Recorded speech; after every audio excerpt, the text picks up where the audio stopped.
Merci quand même d'être venu. Ça me fait merci beaucoup. Ce soir, on va parler de l'importance que peuvent avoir les animaux dans notre vie. Et donc, je vais commencer par les enfants parce que moi, je trouve que ça a une importance capitale. Et qui maintenant, justement, c'est dommage parce que de moins en moins, on voit qu'il y a beaucoup d'animaux quand même domestiques. Mais les enfants, il y en a quand même beaucoup qui n'ont pas un petit animal chez eux.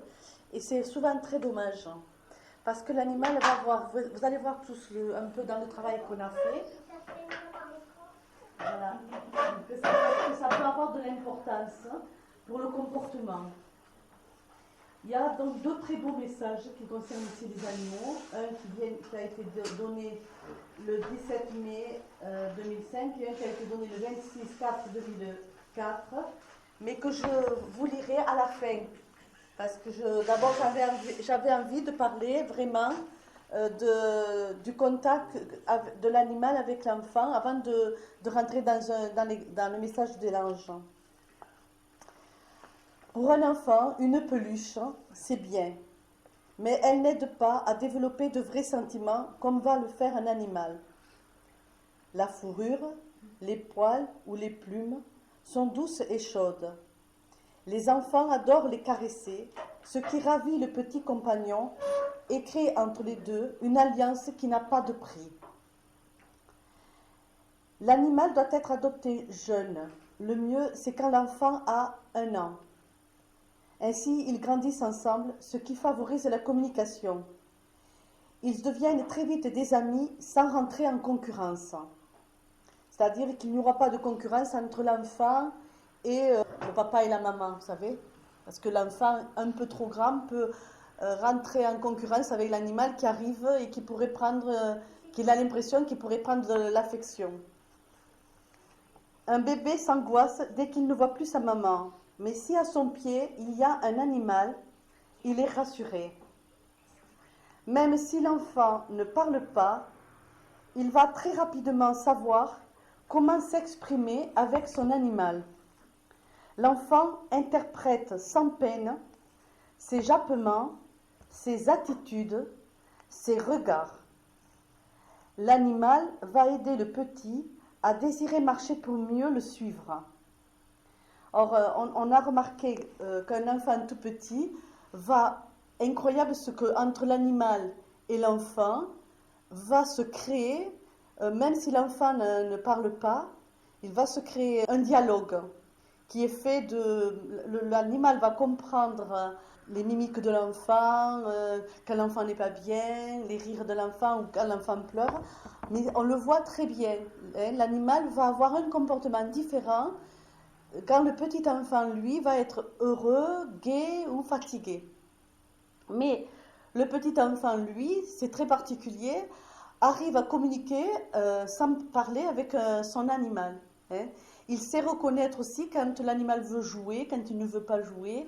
En fait, plus l'enfant vers les 1 an, c'est vraiment l'âge le plus merveilleux pour qu'un enfant puisse communiquer avec le monde animal.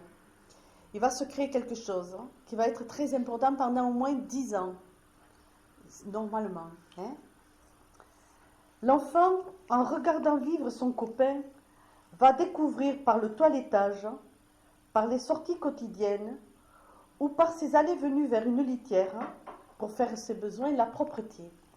Alors, l'aide que ça peut avoir aussi un animal dans l'éducation d'un enfant, vous allez voir au fur et à mesure ce que c'est incroyable. C'est-à-dire que le chat, par exemple, va se laver, donc l'enfant rentre, vous voyez, dans la compréhension de la toilette. Quand le petit animal va dans sa litière où on sort le chien, va intéresser l'enfant, par exemple, pour aller sur son petit pot. On peut lui dire, eh bien, on va sortir, par exemple, le chien, ou tu vois, par exemple, ne serait-ce qu'une souris, les petites souris vont dans un petit coin de litière. On a bien vu que les souris, comment on appelle ça, les petits animaux qui sont les hamsters, vont au fond d'une cage, ils font leurs petits endroits où mettent leurs petites crottes, hein, ils ne font pas n'importe où. Et ça, on peut donc montrer à l'enfant aussi, tu vois, eh bien, tu vois, même le tout petit, le petit chat, par exemple, il va dans sa litière, le petit chien, on va le sortir, au début, on lui met un petit journal, hein, pour qu'il puisse faire ses petits besoins. Et l'enfant, si vous voulez, est très intéressé, et ça, on a remarqué que ça pouvait apporter plus vite la sensation de propreté, donc de plus faire dans sa couche. Voilà, donc ça a une importance vraiment. L'animal va enseigner l'enfant. Donc les animaux sont de merveilleux enseignants. Par exemple, un enfant peu docile, eh bien, il va apprendre l'obéissance, car avec son compagnon, ils doivent céder à l'autorité des parents. Vous voyez? Et ça aussi, nous l'avons remarqué. C'est-à-dire que un petit enfant qui n'est pas très docile, qui est un petit bélier, on va dire, hein, eh bien, dès qu'il a un petit animal, l'animal, donc les parents vont demander à l'animal de l'obéissance. Ça peut être une aide aussi pour que l'enfant soit plus docile.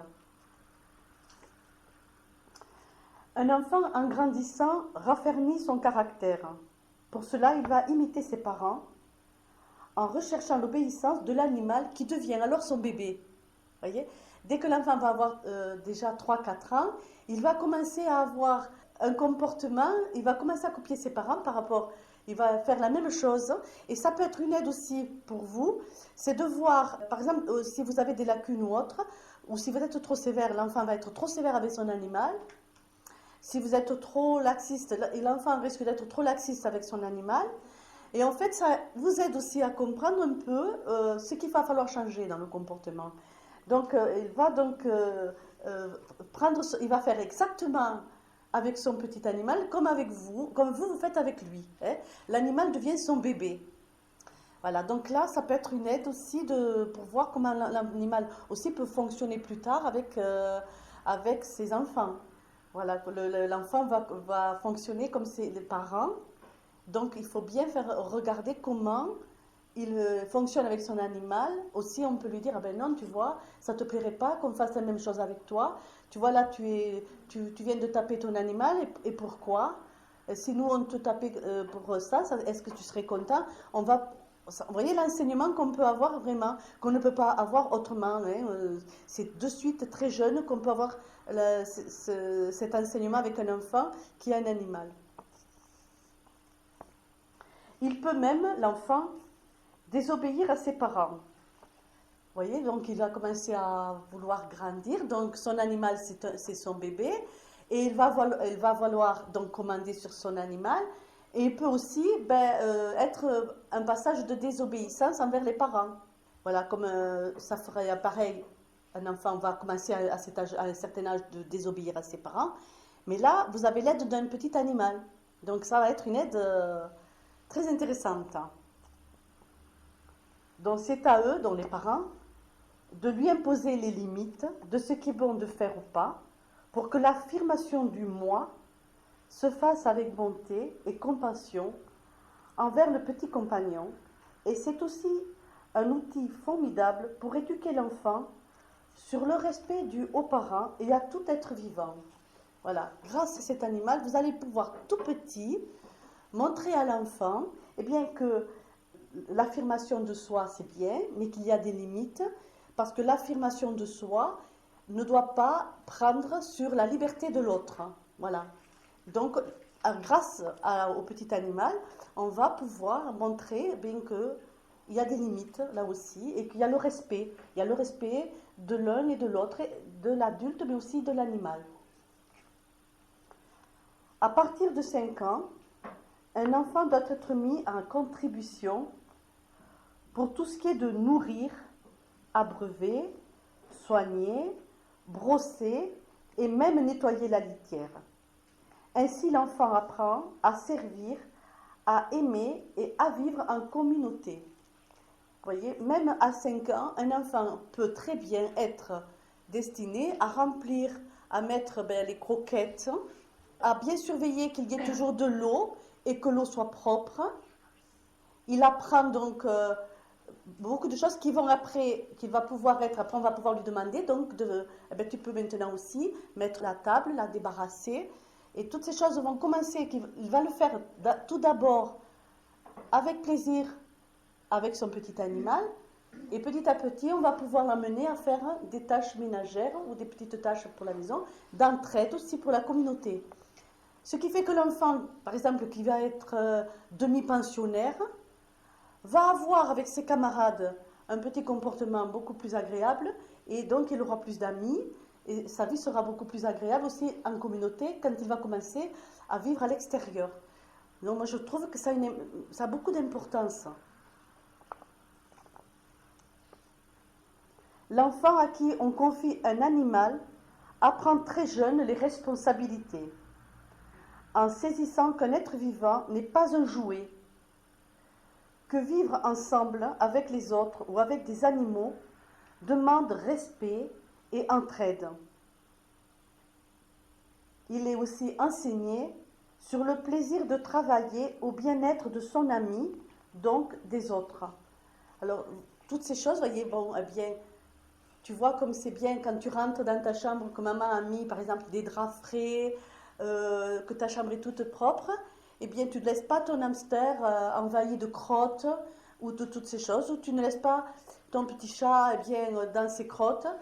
Tu dois aussi faire, toi, tu as la responsabilité de ton petit animal. Il compte sur toi, il a besoin de toi, et on amène l'enfant à donner, à penser à l'autre. C'est, je trouve, une aide vraiment merveilleuse.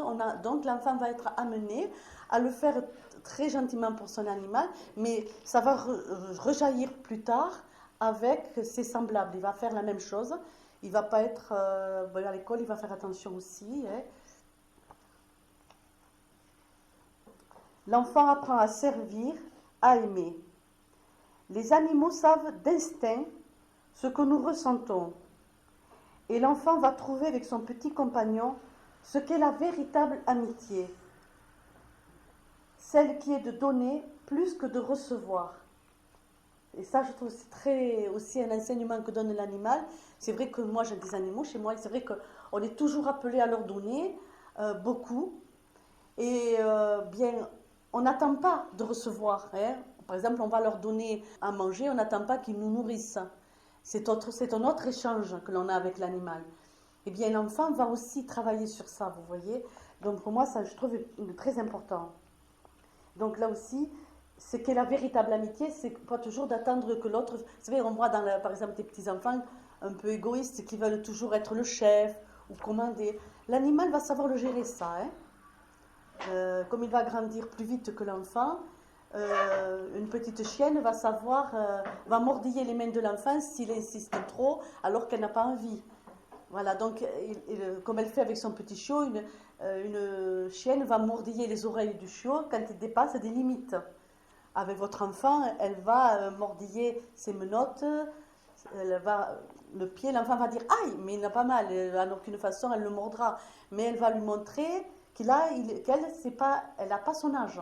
Hein, donc elle va le mordiller, elle va lui montrer l'exemple. Donc ça a une importance, je trouve, c'est très subtil. Hein, ce qu'on voit vivre des enfants avec des animaux, c'est très subtil. Vraiment, on voit que l'enfant est encore dans l'aura du ciel parce qu'il communique très facilement avec son animal. Souvent, vers ses 10 ans, l'enfant va moins se confier à ses parents, car il pense être trop grand pour cela. Mais il n'est pas encore assez grand pour se confier à ses amis. Il n'est pas encore assez indépendant. Pendant cette période, un animal a beaucoup d'importance, car il est le confident toujours disponible, qui va consoler toutes les peines et le remplir de câlins sans qu'on le prenne pour un bébé. C'est-à-dire qu'à 10 ans, donc je répète, l'enfant, je parle entre 8 et 10 ans, hein, ça dépend des enfants, eh bien, il se trouve trop grand pour aller raconter certaines choses à ses parents, mais aussi pas encore assez indépendant pour aller le raconter à ses amis. L'animal va servir de confident. Et par exemple, c'est pareil pour les câlins. C'est-à-dire l'animal va pouvoir prendre son animal, l'animal va le lécher, il va y avoir, le chat va ronronner, et il ne se sent pas non plus pris pour un bébé parce qu'il fait des câlins à son animal. alors il peut penser que s'il fait des câlins à ses parents, par exemple, on va le prendre encore pour un bébé, puis il ne veut pas qu'on le prenne pour un bébé. Ouais, voilà. Pas tous, pas tous. Les animaux sont toujours disponibles. L'enfant peut lui confier ses peines, ses joies, ses rêves, et ne sera jamais désapprouvé. Donc, pour lui, c'est une importance, ça lui donne une grande importance, qu'il se sente toujours compris par l'animal. Hein, que ce soit dans ses joies, dans ses peines, dans ses rêves. Il va pouvoir confier ça à son animal parce qu'il se sent toujours compris de l'animal. Il ira dans beaucoup de choses. Maintenant, un enfant est timide, craintif. Il parle peu. C'est un enfant qui manque généralement de confiance en lui. Un petit compagnon, le mieux serait un chaton ou alors un chiot tout doux de petite taille, une race calme, dont il a la charge d'aider, eh bien, va l'apprendre à s'exprimer, à s'investir, dont l'enfant prendra conscience de ses capacités à agir. Vous voyez, ce qu'on peut, voyez, toutes les possibilités. C'est énorme. Moi, j'ai fait 2 pages, mais il y aurait eu des tas de choses à dire entre ce que peut faire un animal avec des enfants. Hein. Et après, on peut reprendre tout ce que je vous dis là et vous le mettez avec les personnes âgées. Je trouve très triste que dans les maisons de retraite, on n'ait pas la permission d'amener les animaux parce qu'il y aurait vraiment une aide extraordinaire aussi pour passer le cap de la vieillesse. Les animaux vraiment apportent beaucoup. Donc moi j'ai essayé de prendre des passages importants pour vous aider à comprendre, mais c'était immense. Je suis sûre que j'en oublie. Hein? Donc je répète, parce que ça j'ai remarqué que c'est très important. Un petit enfant timide, craintif, qui parle peu, qui manque généralement de confiance en lui, eh bien c'est un petit compagnon, donc on choisira un petit chaton tout doux, hein, un petit chien de petite race, pas une race trop active, et on lui confiera, et l'enfant va commencer donc avec ce petit animal, va apprendre à s'exprimer, à s'investir, et petit à petit, il va prendre confiance en lui. Et je vous assure, on voit vraiment l'enfant développer une confiance, il va commencer à parler. Il va dire par exemple, mon petit chien ou mon petit chat, tu sais maman, il a fait ça. Voilà. Alors qu'avant, l'enfant, on fallait lui dire, qu'est-ce que tu as fait, où tu es allé, qu'est-ce que tu as fait à l'école, et l'enfant ne parlait pas. Et on a remarqué qu'en lui confiant un petit animal, donc on va lui donner, c'est lui qui va lui donner à manger, c'est lui qui va... Et petit à petit, il va avoir plein de choses à raconter, et on va se rendre compte que petit à petit, l'enfant prend confiance en lui, dans le dialogue, dans l'action, et donc on se rend compte vraiment que ça peut aider un enfant très timide. Pour aider par contre le contraire, un enfant turbulent, donc pour aider un enfant turbulent à se calmer, moi je conseille toujours un chien, un petit chiot, hein, qu'il faut choisir parmi les races costauds. Donc on va imaginer un bulldog, une race, parce que les bulldogs sont, contrairement à ce qu'on croit, très doux avec les enfants. Je ne sais pas si vous en avez vu des bulldogs. C'est une race qui est très douce avec les enfants. Moi je conseille toujours aux parents si ça leur plaît, parce que je dis ça c'est vous, mais un bulldog, parce que c'est des races costauds, pour un petit bélier, vaut mieux ça. Donc, avec une épaisse fourrure. Hein. L'enfant appréciera les jeux du chiot, donc, parce que ce sont des chiots très joueurs, en fait. Donc l'enfant turbulent va pouvoir jouer à la balle.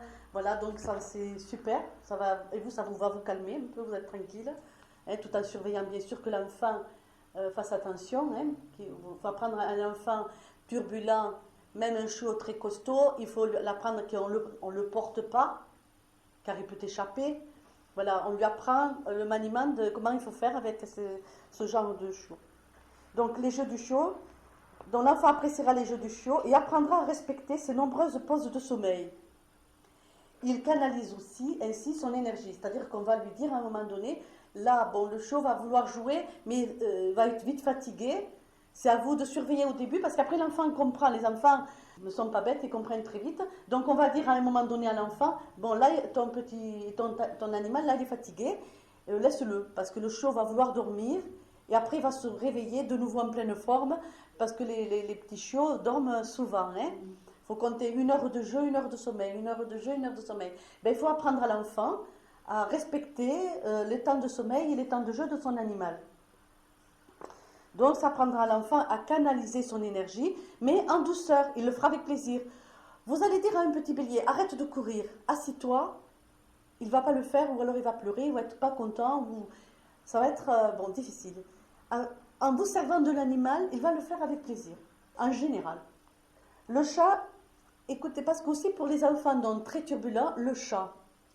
Donc on va choisir aussi un chat, surtout pas des persans. Le chat de gouttière fait l'affaire parce que ce sont des chats solides. Un bon chat de gouttière, là, un gros matou. Le petit bélier, le petit enfant turbulent, va y trouver son compte. Pourquoi? Parce que le chat est aussi un bon copain, car ils sont très joueurs. Surtout les chats de gouttière, là, ces gros matous, là, sont très joueurs. Je conseille toujours, moi, le vrai chat de gouttière français. Vous savez, le tigre gris. Ce sont des chats très doux, très joueurs, mais qui savent se faire respecter. Enfin, alors moi, c'est le chat que je conseille. Donc, le chat est aussi un bon copain, car il est joueur. Il sait mieux que le chien se faire respecter et fuir si son petit maître se montre trop pressant ou trop manipulateur. Allez, essayez-vous de retenir un chat dans vos bras, même un chaton, s'il ne veut pas. Essayez, voilà. Par exemple, ce genre de chat-là, parce que c'est pour ça que je conseille ce chat-là, va rentrer dans tous les jeux possibles. C'est-à-dire, vous pourrez, une petite fille pourra l'habiller, le mettre dans son landau, il va se laisser faire. Il va s'endormir dans le landau pendant que la petite fille le promène, il va se laisser faire. Mais par contre, quand il n'a plus envie de jouer, il n'est plus question, donc il va se barrer et il va monter sur une hauteur que l'enfant ne pourra pas l'attraper. Et ça apprend aussi à l'enfant à canaliser son énergie. Et puis à respecter aussi l'autre qui ne veut plus. Voilà. De nos jours, il est fréquent que les parents travaillent.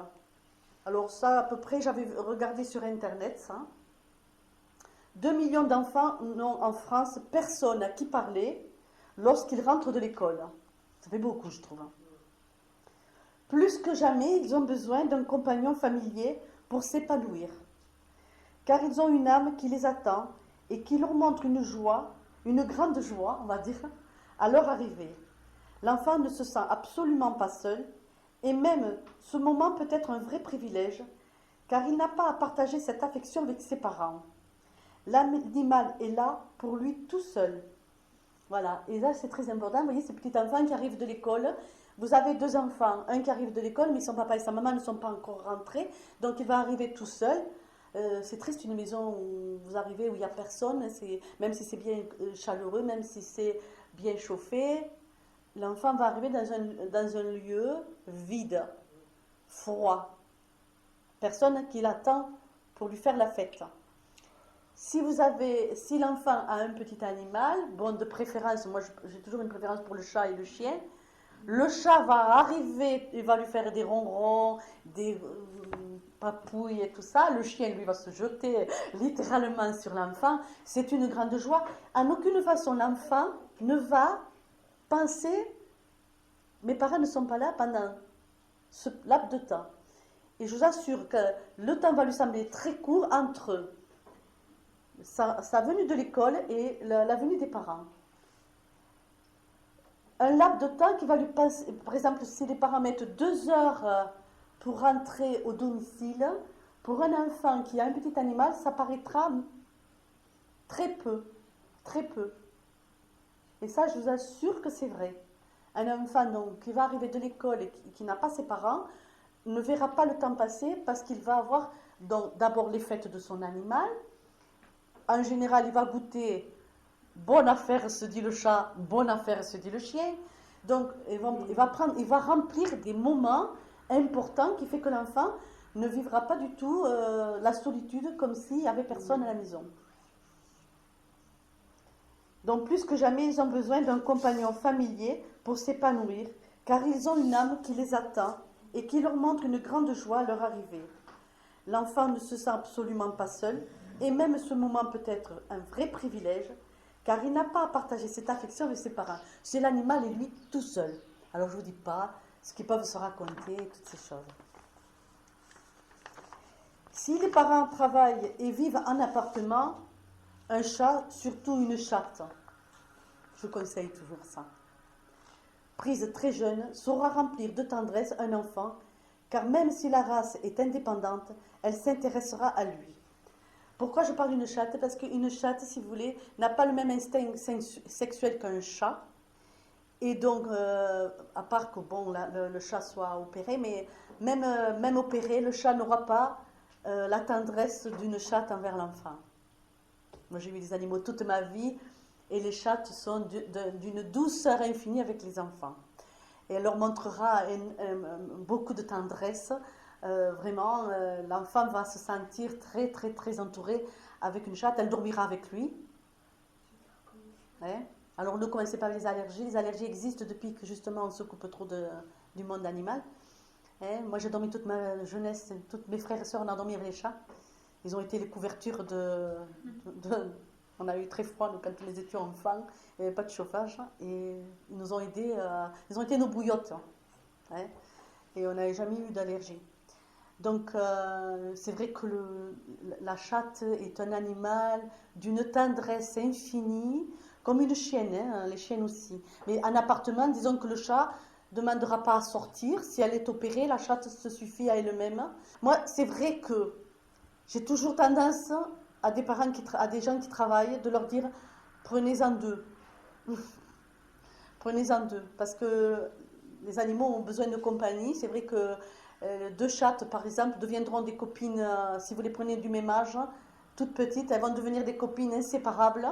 Et elles donneront beaucoup d'amour à l'enfant. Et vraiment, pendant que vous ne serez pas là, elles vont dormir, elles vont vous attendre, il n'y a pas de souci, quoi. En plus, c'est très propre. Elles vont faire dans leurs petits besoins. Il n'y a pas de souci là-dessus. Elles ont des litières propres.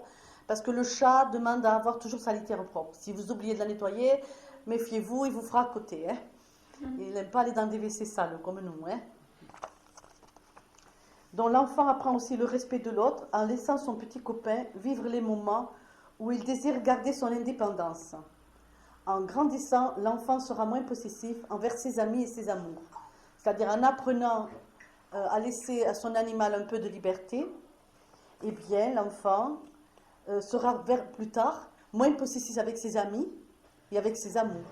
Parce qu'il aura appris tout petit à laisser à l'animal qu'il aime très fort, eh bien son indépendance. Donc il rejaillira par la suite. Dans un conflit familial, si les parents se disputent, là, il va avoir une importance encore plus grande. Parce que dans un conflit familial, on imagine les parents rentrent en grande dispute. Eh bien, que va faire l'enfant? S'il n'a pas d'animal, il va rester là, il va avoir il va vivre la dispute avec les parents. Il va rentrer dans l'aura des parents. Mais on imagine, il a un animal. Eh bien, il va se réfugier avec son animal dans son jardin secret. C'est-à-dire, les parents se disputent, l'enfant va se réfugier avec son animal dans son jardin secret. Ça, moi, je l'ai vécu et je peux le certifier parce que c'est pour ça que dans des conflits comme ça, quand les parents sont en phase de remise en question du couple, je conseille qu'un enfant vraiment vit très mal de lui adopter un petit animal. Parce que l'enfant va se réfugier avec l'animal dans son petit jardin secret. Il se mettra à l'écart des problèmes. Vous voyez, il va être pris par... L'animal a compris tout ça. Et je vous assure que si vous en avez si vous avez regardé, quand vous vous disputez, l'animal déteste qu'il y ait des cris, il va se réfugier dans la chambre avec l'enfant et tous les deux vont pouvoir se mettre à l'écart du problème. Donc son cœur, le cœur de l'enfant souffrira moins. Après un divorce, certains sont choqués que l'on remplace celui qui n'est plus là par un animal. Ils se trompent. L'enfant sait faire la différence et n'oubliera pas son père ou sa mère. Mais l'animal comblera le vide de l'absence. C'est une aide extraordinaire pour ce passage si douloureux. Voilà, parce que si vous voulez, on imagine en plein divorce, l'enfant ne lui comprend pas, il va y avoir une personne qui va manquer. Voilà, il n'y aura plus le papa ou il n'y aura plus la maman. Ça, moi, je conseille toujours d'avoir un animal. Ah, ça, vraiment. Par exemple, moi, j'ai eu le cas d'un papa, donc divorcé. Donc, la maman a les enfants dans la semaine, le papa le week-end. Donc la maman, il y avait déjà dans la maison un animal. Donc l'enfant, quand il va chez son papa, il y avait des gros soucis parce que il y a trop de vide, quoi. Il y a des choses qui vont pas. Et moi, j'ai conseillé à ce papa d'avoir un animal. Je lui ai dit, vous prenez un animal. Moi, je vous conseille toujours le chat et le chien parce qu'ils ont beaucoup de dialogue avec l'enfant. Mais si vous voulez un lapin ou n'importe, bon, mais voilà. Et en fait, donc, ce monsieur, comme il a pris un petit chien, eh bien, les problèmes ont été très vite résolus. Quand l'enfant venait, il lui tardait d'aller chez son papa parce qu'il allait retrouver le copain, l'autre copain. Hein, Alors, vous voyez comme ça, c'est que ça peut être vraiment un pont pour passer des passages douloureux. Aussi, l'animal peut être un pont pour aider l'enfant à passer des passages vraiment très douloureux. L'adolescent. Alors, donc d'abord, je vais parler de l'isolement que peut retrouver un jeune face au monde des adultes. Là, on commence à grandir. Bon, on se sent un peu isolé face aux adultes parce qu'on n'est pas un enfant. L'isolement d'un jeune face au monde des adultes rend sa recherche affective plus urgente et sa demande de reconnaissance plus délicate à contenter. Son idéal est la recherche d'un lien affectif durable et stable. Avec l'animal, il trouvera ce qu'il cherche.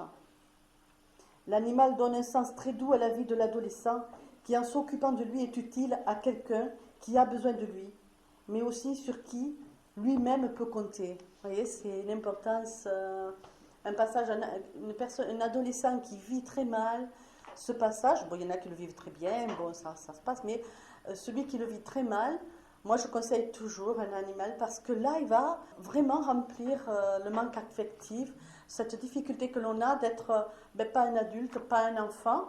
Et puis voilà, l'animal, il a besoin de toi, toi tu as besoin aussi de lui. C'est un échange extraordinaire entre lui et toi. Et c'est vrai que c'est vraiment un passage pour l'adolescent qui peut être très en douceur. Voilà, ça va être de la douceur, toujours de la douceur. L'animal, c'est la douceur. Moi, je dis, il ne faut pas faire de mal aux animaux parce que c'est vraiment comme un petit enfant, c'est la douceur. Donc je répète, l'isolement d'un jeune face au monde des adultes rend sa recherche affective plus urgente et sa demande de reconnaissance plus délicate à contenter. Son idéal est à la recherche d'un lien affectif durable et stable.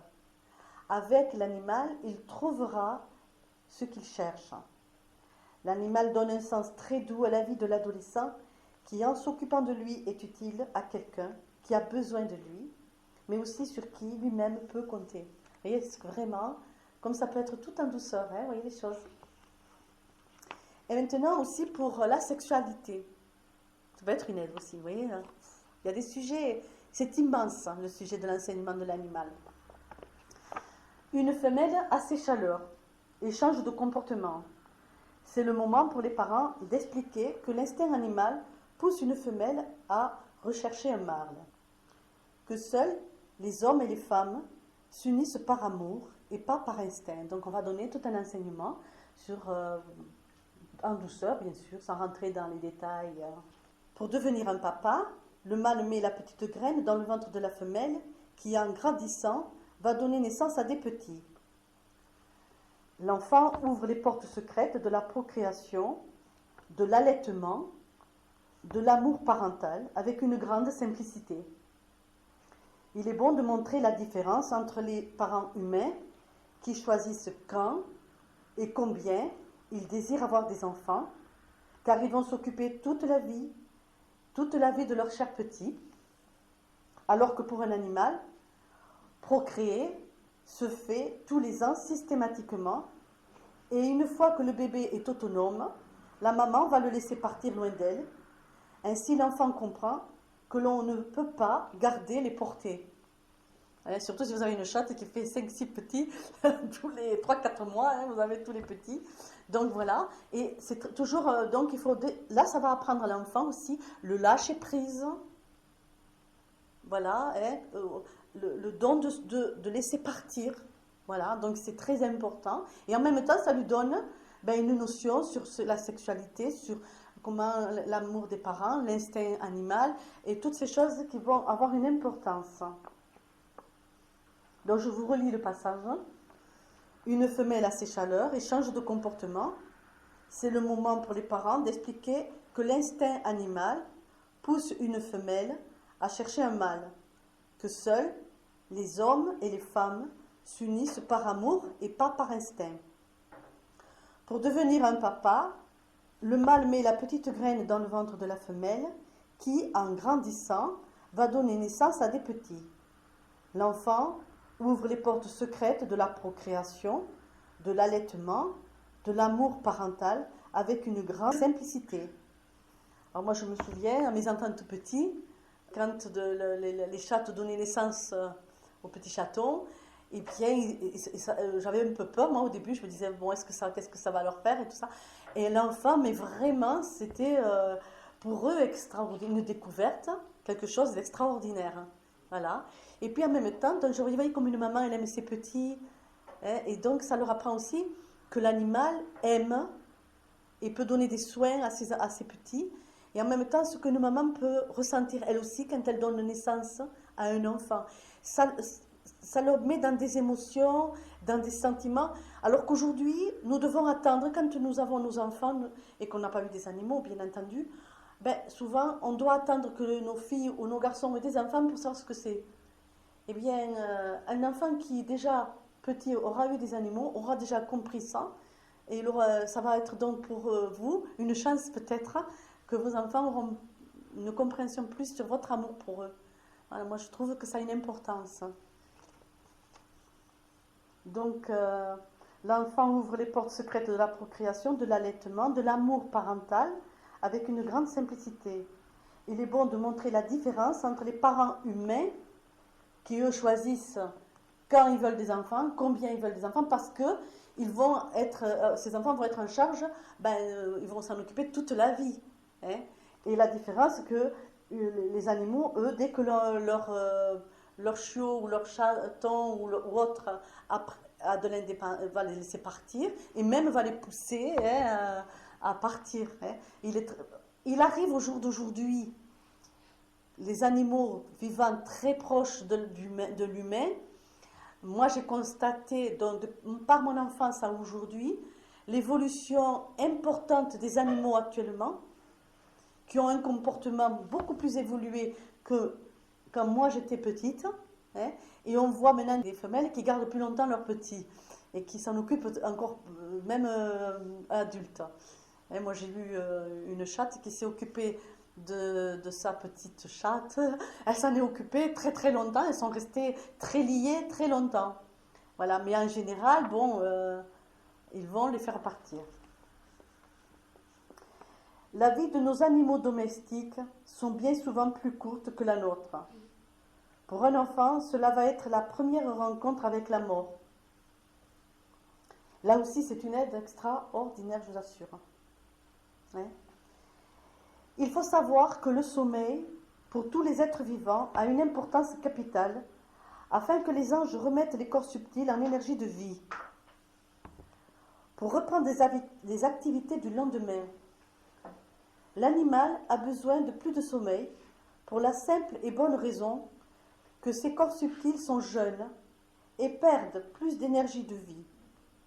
C'est pourquoi, à part de rares exceptions, les animaux ont sur Terre une vie plus courte que la nôtre. Normalement, le départ de l'animal se fait vers les 10 ans de l'enfant, qui peut alors le comprendre et l'accepter. Souvent, non, là je parle moi de si on prend, comme je vous expliquais au début, un enfant, un petit animal, quand l'enfant a 1 an. Pourquoi je voulais expliquer? Parce qu'à 1 an, l'enfant est capable, donc, va développer un grand partage avec l'animal et va être enseigné sur plein de choses. Donc pendant 10 ans, normalement, l'animal va accompagner l'enfant, et puis arrive le départ. Un animal, un chiot, un chien, mais 10 ans à peu près. Hein.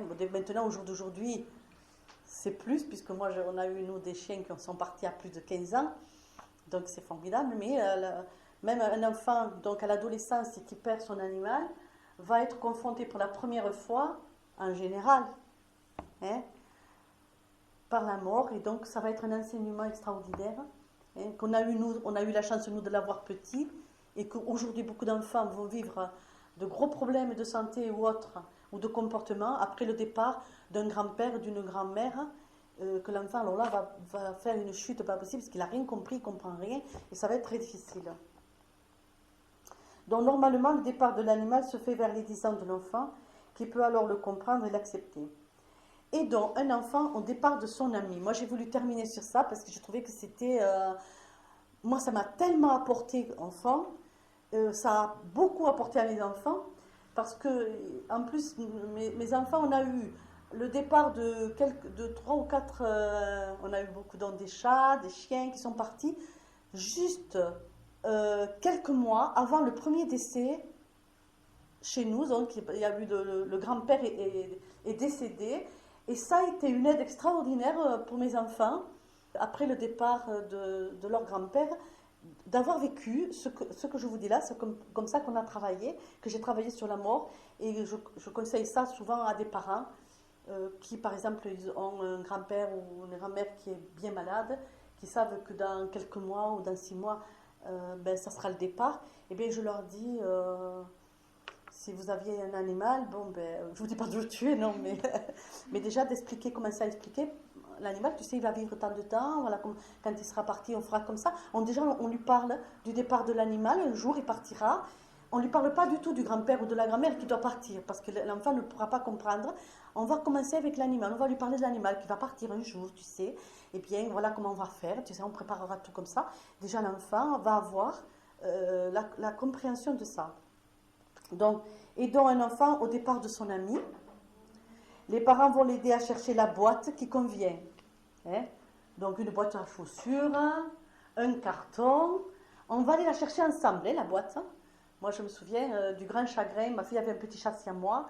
Et quand il s'est fait écraser, donc on est allé le chercher parce que ça a été un grand désespoir. Alors, je lui ai dit, écoute, choisis une serviette, prends celle que tu veux. Elle avait pris une serviette. Maman, je peux prendre celle-là, une toute rose. Prends la rose. Et on est allé, on a pris l'animal, on l'a mis dans la serviette. Bon, on n'allait pas si l'animal est tout écrasé, bien entendu. Hein. Bon, alors, vous le faites vous, voilà. C'est tout écrasé, le pauvre. Mais bon, voilà, le chat était sur la route, donc on est allé le chercher, comme il dormait. Hein. On l'a mis dans la serviette. C'est ma fille qui l'a enveloppé. Je lui ai dit, maintenant, tu vois, il dort, il va partir au ciel. On va aller chercher la boîte, on l'a mis dans la boîte. On lui a fait sa prière, hein, voilà, on va le faire il va partir au ciel. Je lui ai expliqué que déjà il nous voyait, qu'il était en dehors de son corps. J'explique ça, voilà. Donc, ensemble, on dépose l'animal entouré d'un joli tissu. L'enfant peut lui offrir quelque chose comme un petit jouet. Bon, tu peux lui faire un petit cadeau si tu veux. Elle lui avait mis une petite babiole, voilà. Et tout ça, ça dédramatise un peu. Hein. On rentre dans quelque chose qui n'est pas un jeu, mais qui fait que ça rentre plus dans une espèce où tout est noir, où tout est douloureux, voilà, on rentre dans on prépare son ami à partir au ciel. Donc on lui met un joli tissu, on le met dans une jolie boîte, on y met on lui offre quelque chose, hein. Et l'enfant, vous verrez que il commence à avoir ses sanglots, se calme, donc il va avoir de suite. Dites-lui que son ami va faire un grand et merveilleux voyage avec les anges des animaux. Consolez ses pleurs, mais dites-lui que ses larmes sont normales.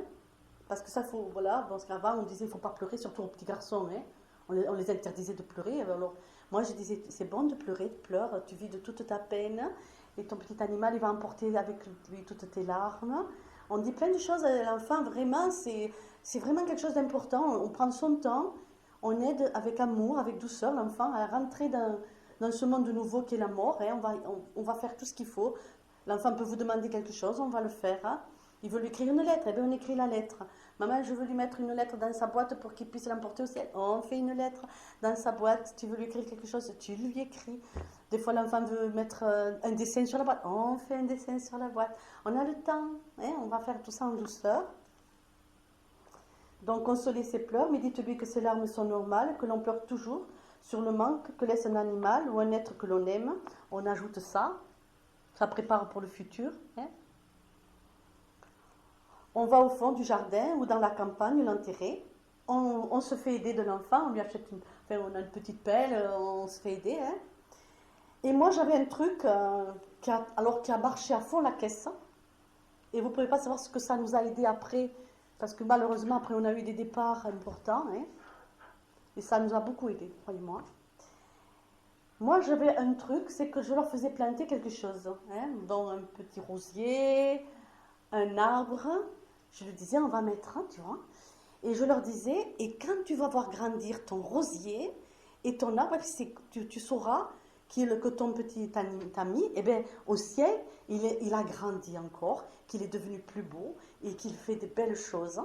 Et l'enfant, alors ça, c'est fou ce que ça marche. Parce que vous avez l'enfant, moi j'ai eu ça, l'enfant qui arrive heureux, qui vous dit, maman, mon arbre il a fait des branches, ou mon rosier il a fait des fleurs, oh là là, qui va être content, tu vois ton animal comme il te dit qu'il t'aime, 3 baisers, moi je leur disais ça, 3 roses, 3 baisers qu'il te fait, voyez, vous voyez comme ça, c'est important, 3 baisers. Regarde, 3 roses, 3 baisers. Et l'enfant, ça devient quelque chose ben, il rentre en conscience avec l'orange, hein, il rentre en conscience avec quelque chose qu'ils savent, les enfants. C'est inné chez eux. Hein. Donc, on plantera sur la tombe un rosier ou un arbre. L'enfant fera la transition de son ami à la plante, qui en grandissant est la preuve que son copain grandit au ciel. Quand il sera confronté au départ d'un être cher à son cœur, l'enfant se souviendra toujours de cette démarche qui restera gravée au fond de lui. On n'hésitera pas à lui offrir un nouveau compagnon qui lui fera encore comprendre qu'après la mort, et je voulais terminer sur ça, ben la vie continue. Voilà ce que je trouvais très intéressant pour rentrer dans cette communion avec l'animal et l'enfant. Eh bien, moi j'ai eu donc, je vous l'ai dit, après on a eu dans l'expérience des morts de nos animaux, puis on a eu le départ de nos êtres chers. Et alors, il y a eu quelque chose qui m'avait frappée, et je n'ai jamais rien dit, c'est que au départ, un de mes enfants avait planté quelque chose, m'avait dit, ben, je le plante en souvenir. C'était resté, alors est-ce que c'était pour se souvenir de son enfance, est-ce que c'était sans se rappeler de son enfance, mais dans sa mémoire, que ben, ça a apporté, vous mettez un arbre, et cet arbre va remplacer, entre guillemets bien sûr, l'image, hein, va remplir l'image de l'absence. Et moi, je trouve ça ben, merveilleux. Je ne sais pas si vous êtes d'accord avec moi. Voilà ce que ça peut faire, vous voyez. Voilà. Et malheureusement, je vous assure qu'aujourd'hui, c'est vraiment la cause du départ peut amener chez des petits-enfants des choses très difficiles. Voilà. Alors que l'animal va apporter un enseignement toute la vie. Toute la vie. Hein? Alors, avant que vous puissiez poser les questions, ben moi j'ai porté 2 très beaux messages. Hein. Bien sûr, on les trouve dans les livres, mais ce sont des messages que les anges me racontent souvent. Et donc, on en a beaucoup parlé et j'ai voulu vous... Donc, je vais commencer par celui qui est de 2004. Enseignement de connaissance de Saint-Étienne. L'esprit groupe est le gardien des esprits qui sont en évolution dans le règne animal. L'esprit dans l'homme est conscient de son individualité, pas l'esprit animal, car il fait partie du groupe qui régit un règne de race. Vos petits frères, que vous nommez animaux, ne sont pas conscients de leur vie sur Terre. Le pourquoi mourir ne leur pose pas vraiment un problème. Vous voyez, ça aussi, ça prépare souvent un enfant parce qu'un animal qui va partir va vous avertir. Hein? Il va commencer par moins se nourrir, moins s'abreuver, et puis il va se mettre dans un coin, et puis, moi, le chat en particulier, il va rester là, et il va vous montrer que ça ne va pas, et qu'il va partir. Et puis il va souvent partir ailleurs, et puis on ne les revoit plus, ils vont partir mourir dans un coin. Alors, là après il faut les retrouver, parce que si votre enfant veut, donc il faut essayer de le retrouver. En général, c'est dans le fond du jardin, ou dans un coin qu'on arrive à trouver. Vos petits frères que vous nommez animaux ne sont pas conscients de leur vie sur Terre. Le pourquoi mourir ne leur pose pas vraiment un problème. D'un chemin, ils passent à un autre. Sur Terre, ils vivent comme dans un rêve. Les individus de chaque règne sont guidés et gouvernés par un esprit groupe. Les esprits groupes suivent sagement les lois du grand amour cosmique. Voilà pourquoi les animaux vivent dans la sagesse des lois de Gaïa. Les troupeaux n'ont pas de volonté propre. Ils suivent la volonté de leur esprit groupe. Vous remarquerez que les animaux dits sauvages, liés au groupe, sont à peu près semblables. Les animaux qui quittent le groupe pour venir plus près des hommes ont de plus en plus des marques qui les différencient les uns des autres. Et vous remarquerez, je vais parler pour les éleveurs. Moi, je vois dans mon village, là-bas, ils ont des vaches, vous savez. Mais, on ne sait pas pourquoi, il va y avoir une ou deux vaches qui vont garder. Ils me disent, celle-là, celle-là, je la garde. Je ne sais pas si vous l'avez fait. Hein? Celle-là, je la garde. Hein? Vous l'avez fait? Hein? On ne sait pas pourquoi. Elle n'est pas plus truc que les autres, mais ils disent, celle-là, je la garde. Eh bien, vous verrez que petit à petit, celle-là, celle qu'ils ont choisie dans le troupeau, va se mettre de plus en plus à l'écart des autres. C'est vrai? D'accord? Et elle va aller plus vers les hommes. Parce qu'elle va être coupée de son esprit de groupe. C'est-à-dire que l'esprit groupe va la laisser, vous l'avez choisie. Eh bien, l'esprit groupe vous laisse l'élever. C'est-à-dire vous laisse votre mission. Pourquoi, justement, dans le troupeau, vous avez choisi celle-là? Eh bien, c'est parce que, pour une raison qui appartient au ciel, vous allez lui donner un enseignement particulier qui va servir dans une autre réincarnation. Eh oui. Vous allez développer chez elle une individualité, une intelligence qui lui servira dans une autre tribu animale où elle sera peut-être chef de, on va imaginer dans les grands singes, elle sera l'animal dominant. Hein? Eh bien, il faut savoir que les dominants sont toujours des animaux que l'homme a domestiqués et a incorporés à une connaissance particulière. Hein. Voilà. Hein? Tu as vu des animaux, toi? Oui. Tu as vu ça? Oui. Oui, totalement. Hein? Donc les animaux qui quittent le groupe pour venir plus près des hommes ont de plus en plus des marques qui les différencient les uns des autres. Et petit à petit, elle ne va plus tellement ressembler aux autres. Hein? Elle va avoir des marques particulières.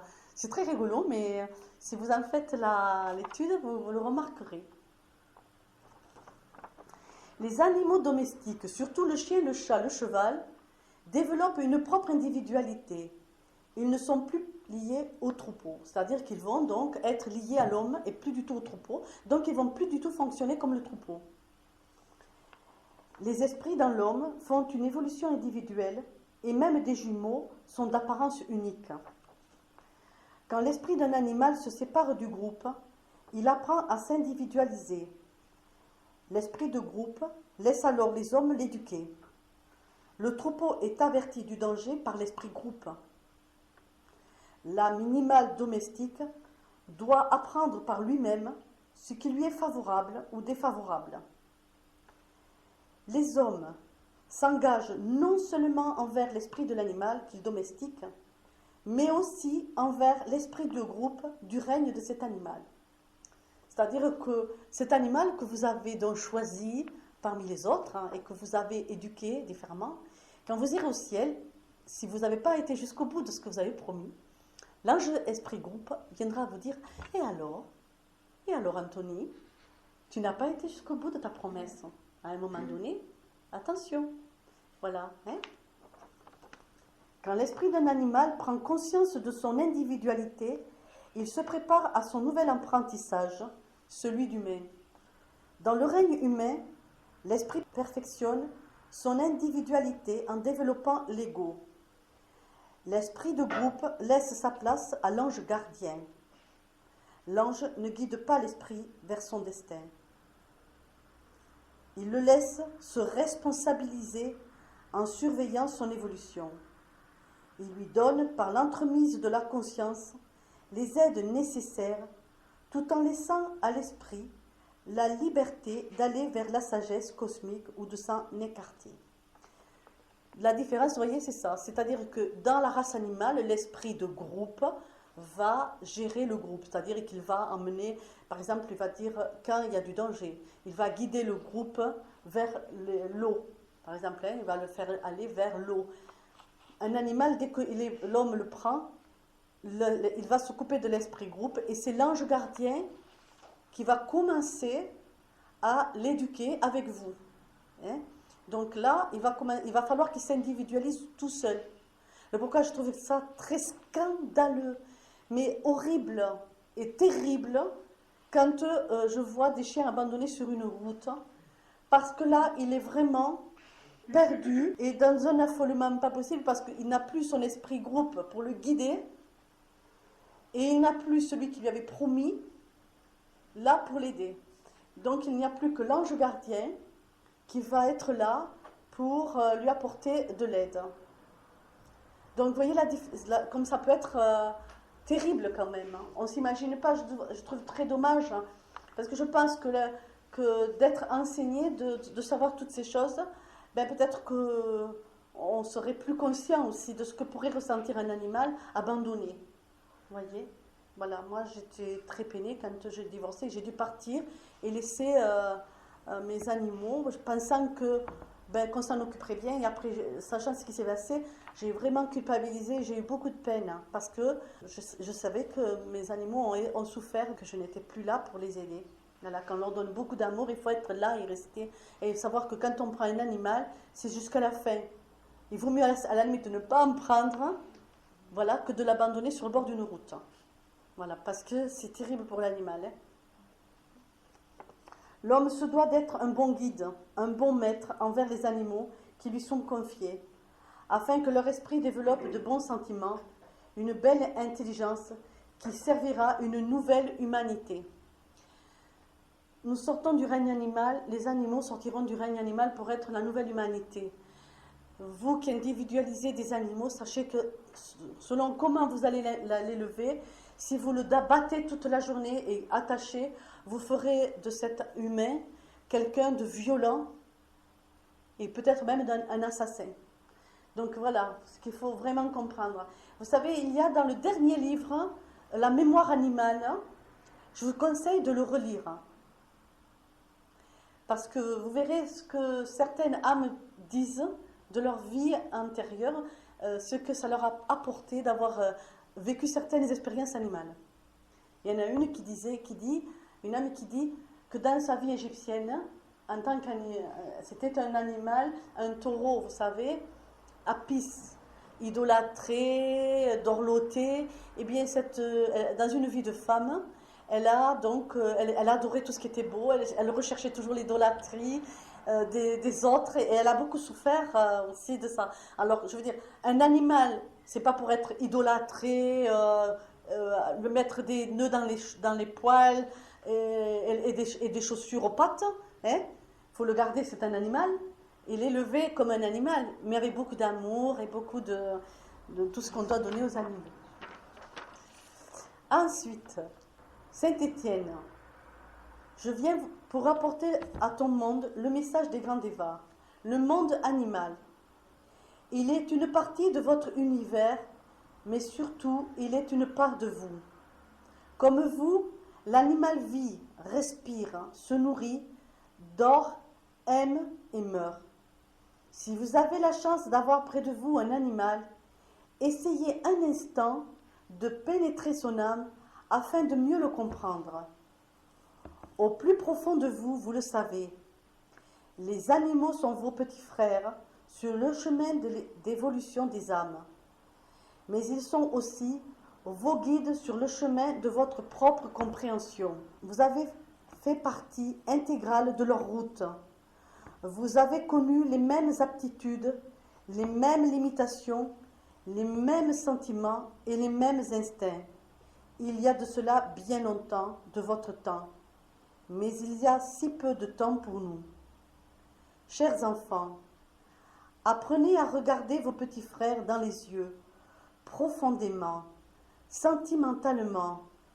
Vous serez étonnés de voir, moins de bestialité que chez certains hommes qui veulent être appelés humains. Vos petits frères sont les garants de l'amour pur et naturel. Vous pouvez par la foi, l'amour pur et naturel, communiquer avec eux sans parole, avec les sentiments, le fusionnement de votre cœur avec le leur. L'animal vous aide à rester dans l'amour, la compassion, la douceur. Vous êtes le grand frère qui guide cette toute jeune âme à ouvrir sa conscience, car votre lumière doit être la lampe de son esprit. Je répète la phrase parce qu'elle est importante. Vous êtes le grand frère qui guide cette toute jeune âme à ouvrir sa conscience, car votre lumière doit être la lampe de son esprit. Si vous ne voulez n'être que son maître, si vous faites de votre animal qu'un objet mécanique pour satisfaire votre ego, vous lui faites de l'ombre, mais cette ombre raidira votre cœur. Si vous obligez votre animal à développer des sentiments de crainte, de peur et de violence, un jour ou l'autre, votre cœur froid vivra la crainte, la peur, la violence. Celui qui se sert de façon négative de l'animal est plus bas que lui. Vous nous serez redevables de leur âme quand vous nous rejoindrez. Pour les cieux, le porc qui se baigne dans sa fange est plus beau que l'âme de l'homme à l'ego orgueilleux et sans amour. Entendez, le minéral, le végétal et l'animal font partie de vous. Ne rejetez pas ce qui fait partie de vous. Celui qui s'assit auprès d'un animal pour mieux lui prodiguer son amour et ses caresses ne chute pas. Il évolue spirituellement. Celui qui se dresse, crie et fouette du haut de sa grandeur, un animal régresse. Il se met sous le règne animal. Il chute spirituellement, car rien ne lui sert de venir au temple, ni de prier, car son manque de compassion l'a éloigné de nous. L'ensemble du peuple animal fait aujourd'hui une évolution spectaculaire, contrairement au peuple des hommes qui stagne spirituellement. Le peuple animal, par sa sagesse, sa capacité, retient bien des leçons et des souffrances que vous lui infligez. Aujourd'hui, de grandes réunions animales ont lieu, pas pour jouer ni pour se nourrir, mais pour communiquer. Des chefs leur sont envoyés, mais cela dépasse votre entendement. Alors, je ne sais pas si vous avez vu certaines émissions sur Arte, où des journalistes ont été très surpris de voir dans certaines clairières, dans tous les pays, la nuit, un jour de pleine lune, je ne sais pas si vous l'avez vu, ça a été filmé, des animaux se réunir de toutes races confondues. Le lion avec la gazelle, ça a été filmé. Si vous ne l'avez pas vu, c'est bien dommage, parce que c'était d'une beauté qu'on ne peut même pas s'imaginer. Et les journalistes qui n'ont pas l'enseignement spirituel ne comprennent pas pourquoi il y avait ces réunions-là. Les animaux venaient, il y avait toujours un coin d'eau. Donc, ils ont dit, bon, ils viennent boire, mais ce qui était très bizarre, c'est que c'était vraiment une réunion de multitudes de races. Et bon, ça a été filmé parce que quand même, ils se sont posés, ça a été quand même très particulier, le pourquoi ils se sont posé la question, ça a été filmé. Et donc, vous voyez le lion boire à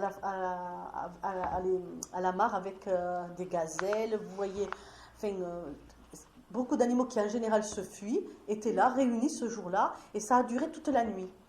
Et ça a été filmé un peu dans le monde entier.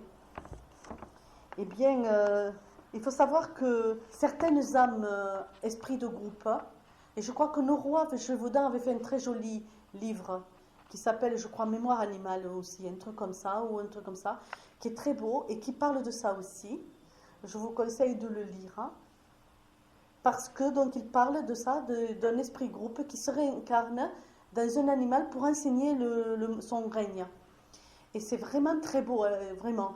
Et les anges disent qu'actuellement, ça se passe beaucoup, que certains esprits groupes se réincarnent pour être, on va dire, chef de clan et donner un enseignement particulier, apprendre aux animaux certaines choses pour que l'animal évolue très vite, puisque certains animaux aujourd'hui se préparent à une future humanité. Vos animaux vous regardent, ils vous jugent sur votre façon de modeler leur monde. Un jour, vous serez renvoyés à ce que vous êtes par les peuples de la nature, et ceux qui se seront écartés de leur sagesse, de leur justesse, pleureront des larmes amères et ne pourront se pardonner. Mais ceux qui ont apporté les secours verront leur lumière et entendront leur message. Ils pénétreront la miséricorde universelle, là sera leur récompense. Saint je suis, que les cœurs purs entendent et avancent. Parce que les anges disent qu'à un moment donné, là, vous avez vu comme ça va bouger énormément, et que peut-être que les hommes, s'ils prennent conscience de la grandeur de la nature et du peuple animal, pourront vraiment, véritablement communiquer avec eux. Et que, parce qu'ils auront atteint une lumière tellement importante que leur sera possible de communiquer avec le monde animal. Et moi, je vous le certifie. D'accord? Voilà. Donc, on va faire une pause.